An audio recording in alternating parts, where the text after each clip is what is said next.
Hi everyone, welcome back to trading with Groww. मेरा नाम है असीम सिंघल एंड आज हम डिस्कस करने वाले हैं ब्लैक स्वॉन इवेंट्स क्या होता है और उसको हम कैसे ट्रेड कर सकते हैं, उससे हम कैसे बच सकते हैं। तो सबसे पहले बात करते हैं कि ब्लैक स्वॉन इवेंट का मतलब क्या होता है। इसकी एक मैं आपको छोटी सी एक पहले स्टोरी सुनाता हूँ। तो करीब 1600s में माना ये यूजुअली आता था कि जितनी भी स्वॉन्स होती हैं वो व्हाइट कलर की ही होती हैं। बट देन एक दिन क्या कहते हैं, किसी एक एक्सप्लोरर को ब्लैक कलर की स्वॉन मिली एंड जो अभी तक माना जा रहा था कि केवल स्वॉन्स व्हाइट कलर की होती है वो गलत प्रूफ हो गया। मतलब एक बहुत रेयर चांस है कि हाँ ब्लैक स्वॉन मिल सकती है and that is the general meaning of black sworn event. An event जो बहुत ही रेयरली होता है बट हाँ हो सकता है एंड इसलिए हमें उससे बचने की कोशिश करनी चाहिए। तो हम देखेंगे ब्लैक स्वॉन इवेंट्स ऐसे क्या रहे हैं पहले, क्या ब्लैक स्वॉन इवेंट्स केवल नेगेटिव डायरेक्शन होते हैं कि पॉजिटिव भी डायरेक्शन हो सकते हैं और उससे हम कैसे बच सकते हैं। बट एज यूजुअल आगे बढ़ने से पहले make sure that you like this video and do subscribe to our channel. तो चलिए शुरू करते हैं आज की वीडियो।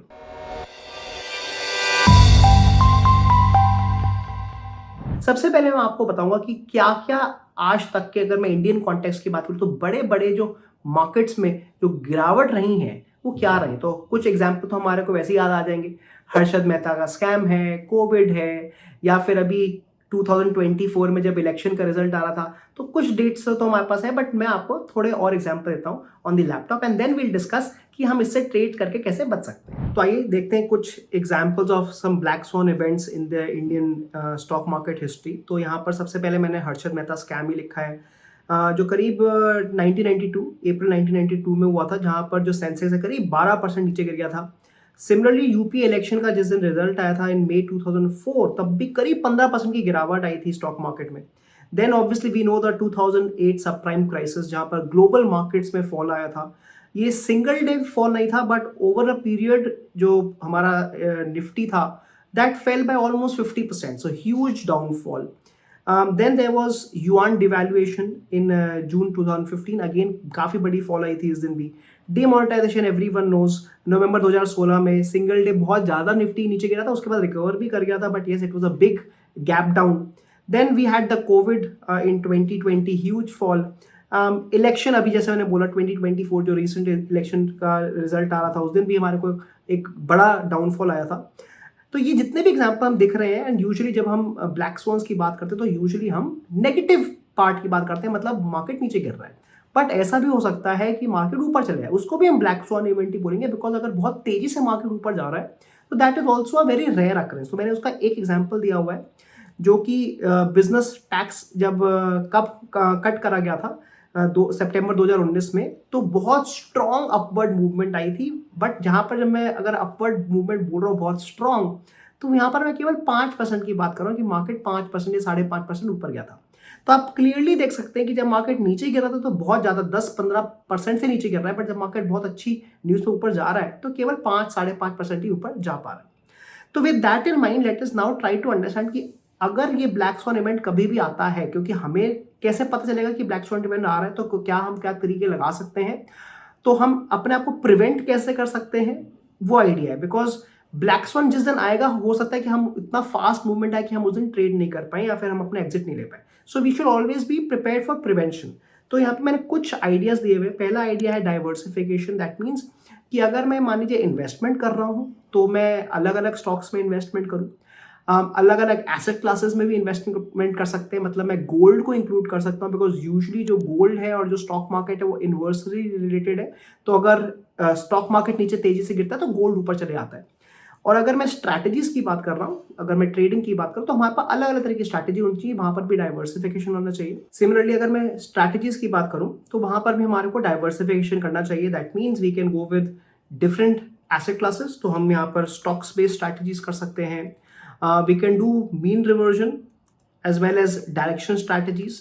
दैट मीन्स या तो हम किसी पर्टिकुलर डायरेक्शन में खेलेंगे एंड इसका फायदा क्या होगा कि मान लीजिए अगर black sworn event downward direction में आ रहा है और मैंने डाउनवर्ड ट्रेड ही लिया तो मुझे प्रॉफिट भी आ सकता है।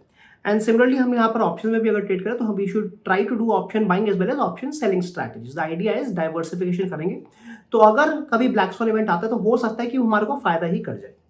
The second thing you should always remember is to have cash reserves. मतलब अगर मेरे पास 1 लाख रुपए हैं ट्रेडिंग अकाउंट में तो ऐसा नहीं है कि मेरे को पूरे के पूरे 1 लाख रुपए अपना मार्जिन यूज करके फुल्ली यूटिलाइज करके स्ट्रैटेजी बनानी चाहिए। नहीं, हमेशा कुछ अमाउंट एटलीस्ट 30% मेरे हिसाब से जो है उसको फ्री रखना चाहिए ताकि अगर कभी ब्लैक स्वॉन इवेंट आए तो मैं अपने आप को बचा सकूं, कोई तरह का हेज ले सकूं।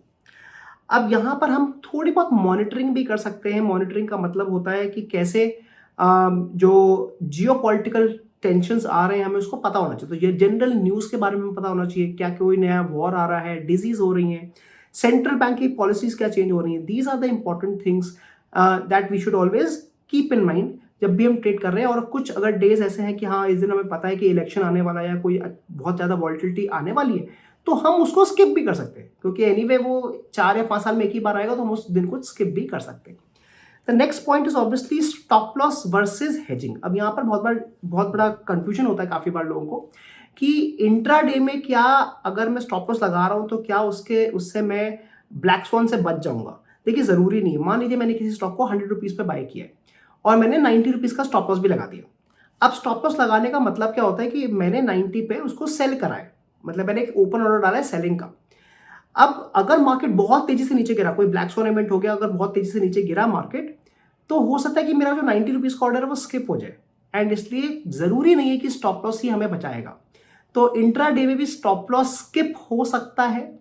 एंड ऑब्वियसली अगर मैं पोजिशनल ट्रेडिंग कर रहा हूं, मतलब BTST टाइप कर रहा हूं, तो स्टॉप लॉस स्किप हो ही सकता है। तो यहाँ पर इसलिए hedging will give me a better chance कि मेरा जो ब्लैक स्वॉन इवेंट्स है उसमें बच जाऊं। तो हेजिंग हमेशा हमें बचाएगा। अब हेजिंग का मतलब क्या होता है कि अगर मान लीजिए मैंने एक अपर डायरेक्शन का ट्रेड लिया है तो मैं पुट्स को बाय कर सकता हूं। अब यहां पर फिर से अब डाउट आता है कि क्या मुझे इंडिविजुअल स्ट्रैटेजी को हेज करना चाहिए, क्या मुझे पोर्टफोलियो को हेज करना चाहिए। दैट मीन्स कि अगर मान लीजिए मेरे पास एक स्ट्रैटेजी है, लेटेस्ट है कि मेरे को लग रहा है मार्केट ऊपर जाएगा तो मैं कॉल को बाय कर रहा हूं। अब यहां पर मैं इसको हेज कैसे करूंगा, जैसे मैंने बोला मैं पुट को बाय कर लूंगा तो मेरा हेज हो जाएगा। अब बट प्रॉब्लम क्या है कि अगर मैं पुट को बाय करूंगा तो मेरे जो ओवरऑल जो स्ट्रैटेजी का जो प्रॉफिट है वो कम हो जाएगा, बिकॉज अगर मार्केट ऊपर गया तो मुझे पुट में लॉस होना शुरू हो जाएगा, तो जो मेरा ओवरऑल प्रॉफिट है कम हो जाएगा। तो पहला रीजन तो जो लोग क्यों नहीं हेज करते हैं, बिकॉज उससे आपका जो टोटल प्रॉफिट है कम हो सकता है। दूसरी चीज, अगर आपके पास 3-4 स्ट्रैटेजी है और आपको हर स्ट्रैटेजी में हेजिंग करनी पड़ रही तो आपका कॉस्ट भी बढ़ रहा है, बिकॉज आपको उतनी ब्रोकरेज देनी पड़ रही है, उतनी आपकी स्लिपेज कॉस्ट बढ़ रही है। तो काफी बार एक ज्यादा समझदारी का तरीका ये होता है कि मान लीजिए मेरे पास 4-5 स्ट्रैटेजी हैं, तो मैं उन पूरी टोटल स्ट्रैटेजी का डेल्टा ढूंढ सकता हूँ कि what is my delta. Delta मतलब कि मेरा ओवरऑल मेरा जो मूवमेंट किस तरफ मेरे को प्रॉफिट देगा, किस तरफ मेरे को लॉस देगा। एंड लेटेस्ट अगर मेरा ओवरऑल डेल्टा +6 का है, +0.6 का है, 60 डेल्टा अगर है, तो मैं उतनी डेल्टा की एक पुट ले सकता हूं। तो इससे मेरे को पर ट्रेड या पर स्ट्रैटेजी के बेस पे पुट नहीं लेना पड़ा, मेरे को पूरे पोर्टफोलियो के बेस पे मैंने अपने आप को हेज कर लिया। That is also possible, but इसमें थोड़ी बहुत आपको कैलकुलेशन करनी पड़ेगी एंड थोड़ी आपकी कॉम्प्लेक्सिटी बढ़ सकती है। The next doubt obviously is कि क्या केवल राइज के बेस पर हमारे को ब्लैक स्वॉन को हेज करना चाहिए कि फॉल के बेस पर। मतलब कि क्या मैं एक्सपेक्ट करूं कि मार्केट बहुत तेजी से नीचे गिर जाएगा इसलिए मैं पुट बाय करके बैठ जाऊं फॉर ब्लैक स्वॉन इवेंट्स, कि क्या मुझे कॉल बाइंग भी कर लेनी चाहिए। देखिए अभी तक हमने जितने एग्जांपल देखे थे ऊपर, वो मैंने ये दिखाया था कि हाँ 80 to 90% जो ब्लैक स्वॉन इवेंट्स होते हैं वो डाउनवर्ड डायरेक्शन में होते हैं। तो अगर आपकी स्ट्रैटेजी में हेजिंग कॉस्ट बहुत ज्यादा हो रही है तो हम यहाँ पर कॉल साइड वाली जो हेजिंग है उसको हम इग्नोर कर सकते हैं या फिर कम कॉल से हेजिंग कर सकते हैं, बिकॉज यस हेजिंग की कॉस्ट है और हमारे को उसको मिनिमाइज रखना पड़ेगा। बट यहां पर दो चीजें बहुत इंपॉर्टेंट है। ये तो मैंने आपको अलग अलग तरीके बता दी कैसे हम ब्लैक स्वॉन इवेंट से बचने की कोशिश कर सकते हैं। बट यहां पर आपको पहली चीज है कि पैनिक नहीं होना है। देखिए जब भी ब्लैक स्वॉन इवेंट आएगा वो केवल आपके लिए नहीं है, वो सबके लिए ब्लैक स्वॉन इवेंट आ रहा है और इसलिए सब लोग ही एग्जिट करने की कोशिश बहुत जल्दी जल्दी करते हैं, इसलिए मार्केट बहुत तेजी से मूव होता है। एंड इसलिए पैनिक अगर हम करेंगे तो गलती से और ज्यादा ट्रेड भी मार लग सकते हैं and we can go into even more losses. तो एक तो अपने आप को कामली ट्रेड लेने हैं हमें। And second thing, we should always look for potential profit opportunities after the black swan is over. अगर आप जितने भी ब्लैक स्वॉन इवेंट से देखेंगे उसके बाद मार्केट बहुत तेजी से रिकवर भी किया है, तो in fact that gives a very very good opportunity to make good profits. तो अगर मान लीजिए मेरे ब्लैक स्वॉन की वजह से लॉस हो भी गया तो ऐसा नहीं कि हमारे को अपने आप को बहुत ज़्यादा डाउन फील करवाना है। We should take it as a learning process और उससे हमारे को एक अपॉर्चुनिटी मिल सकती है कि अगर मार्केट वहाँ से बाउंस बैक करा तो हमारे को बहुत अच्छा प्रॉफिट भी मिल सकता है। तो हम एक लो रिस्क ट्रेड ले सकते हैं to probably not recover all the losses अगर हमारे को लॉस हुए, but at least get good chunk of profit as well. तो आई होप हम सब क्लियर हैं कि ब्लैक स्वॉन इवेंट्स कभी भी आ सकते हैं, बट इनको प्रिडिक्ट करना बहुत टफ होता है. प्रिडिक्शन नहीं कर पाएंगे, बट कम से कम प्रिवेंशन कर सकते हो. मैंने आपको प्रिवेंशन करने के काफी तरीके बताए. एंड इनफैक्ट अगर ब्लैक स्वॉन का इवेंट आता है तो उसके बाद उसको हम बेनिफिट कैसे ले सकते हैं, हमने ये भी एग्जाम्पल के द्वारा देखा. तो अगर आपको आज की वीडियो पसंद आई है, make sure that you like this video, to subscribe to our channel. मैं मिलता हूं आपको अगली बार. See you soon.